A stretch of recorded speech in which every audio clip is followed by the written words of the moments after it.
0-1. Launched high in the air, hit well to right center field. Back in the alley. That ball's out of here.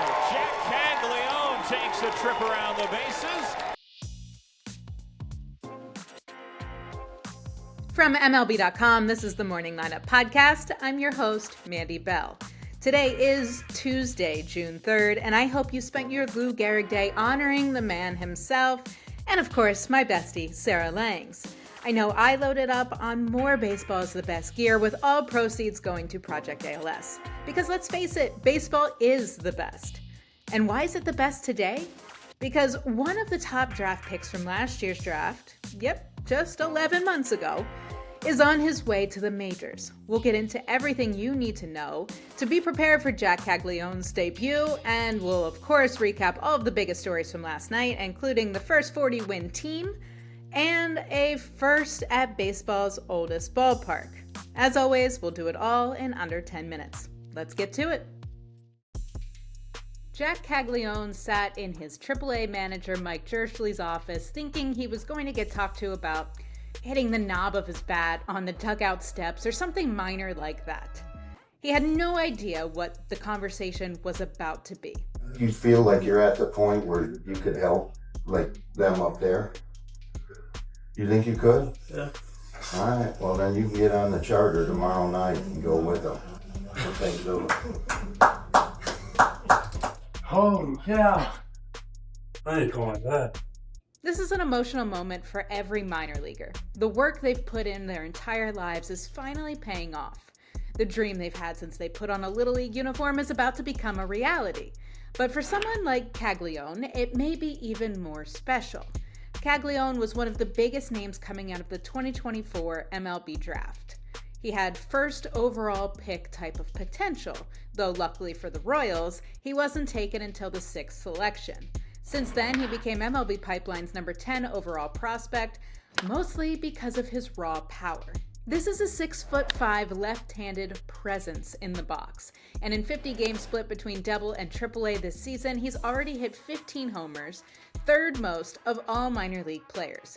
He enjoyed a 19-game hitting streak at one point. Oh, and the quality of contact that he makes is next level, considering he watched a ball explode off of his bat at 120.9 miles per hour. This year, in the majors, only O'Neal Cruz has hit a ball harder than that. Swung on, drive in a right field and deep, look out, way back, Robinson looking up, and Jac Caglianone has finally got his first home run of the series. It's a grand slam home run. The Royals are in desperate need for some thump. Entering Monday, they ranked third to last in RBIs and last place by a landslide in homers hit of all 30 teams. They really couldn't find a better fit than the man they call Cags. Although he was drafted as a first baseman, he's seen time in the outfield and will likely slot into right field for the Royals. And for someone who could hit triple digits on the mound in college, that arm may play well there. Let the Jac Caglianone era begin. We all get it at this point, right? The Tigers are good. No matter what we thought coming into the year or who we projected to be the first team to win 40 games, the reality is it's Detroit. We're more than a third of the way through the season, and the Tigers are still the best team in baseball. You'd think at this point we'd stop being surprised by them, and yet they still find ways to do it.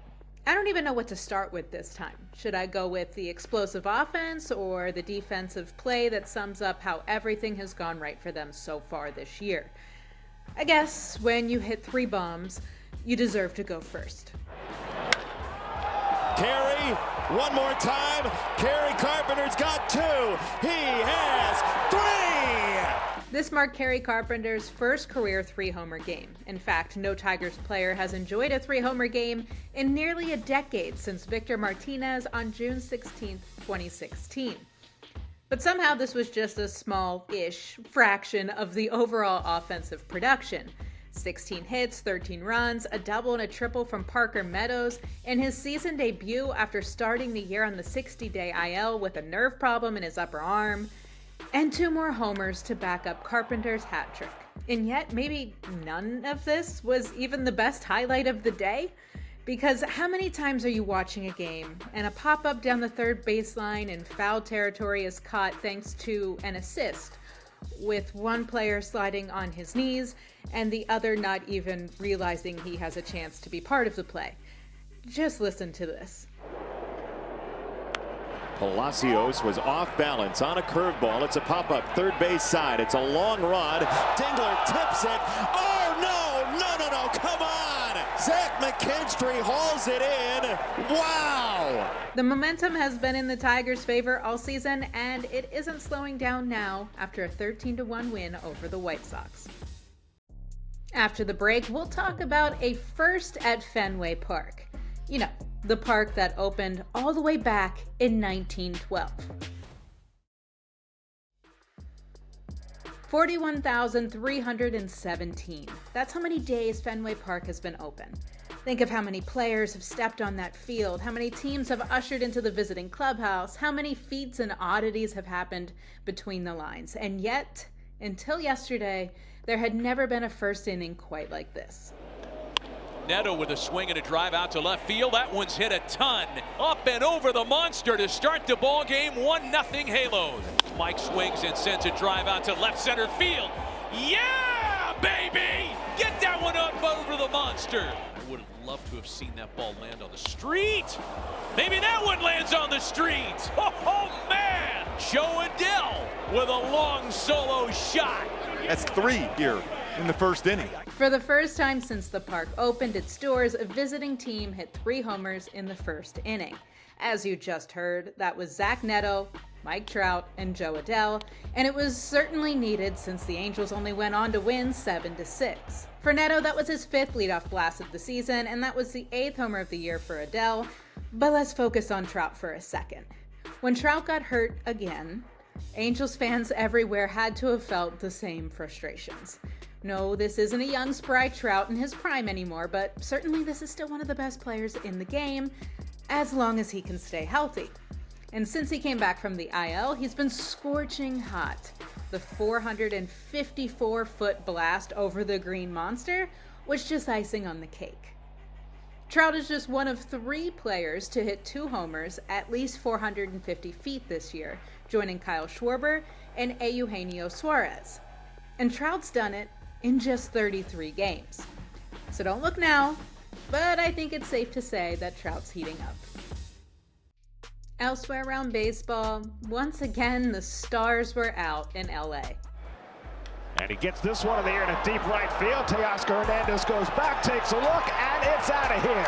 For the 6th time this year, Francisco Lindor has led off a game with a home run. Francisco Lindor hit his 6th leadoff homer of the season, and Shohei Ohtani countered with this. Wow! Oh, baby! How much fun is he to watch? Dodgers on the board on Ohtani's 23rd home run. After Ohtani tied the game in the 9th with a sacrifice fly, the Mets were just able to hang on in extras, winning 4-3 thanks to an RBI single from Lindor. The Padres escaped a pitcher's duel with a 1-0 win over the Giants on a sacrifice fly in the 10th inning. Just over 3 hours after being named the NL Player of the Week, Christian Yelich proved why he earned that crown with a go-ahead solo shot that proved to be the difference in the Brewers' 3-2 win over the Reds. The Twins didn't even need a home run to reach double digits in their 10-4 win over the A's. And all right, we all know the Rockies have gotten off to a slow start. But hey, Hunter Goodman hit 2 home runs, and Colorado snapped an 8-game losing streak with a 6-4 win over the Marlins. Coming up tonight, you may just want to tune into that Royals game. Now, this podcast is dropping in the wee hours of Tuesday morning. That means I have no idea what the Royals lineup will be, but if they are calling up a prospect who, at this time last year, was still playing college ball this quickly, I'd be willing to guess that he'll see his name in the lineup sooner rather than later. The Royals will play in St. Louis tonight at 7:45 p.m. Eastern Time. That's all for the morning lineup. Will Leach will get you up to speed on all things baseball tomorrow. As always, please be sure to give us a rating and a review, and share this episode with all of the baseball lovers in your life. Thanks for listening and have a great day.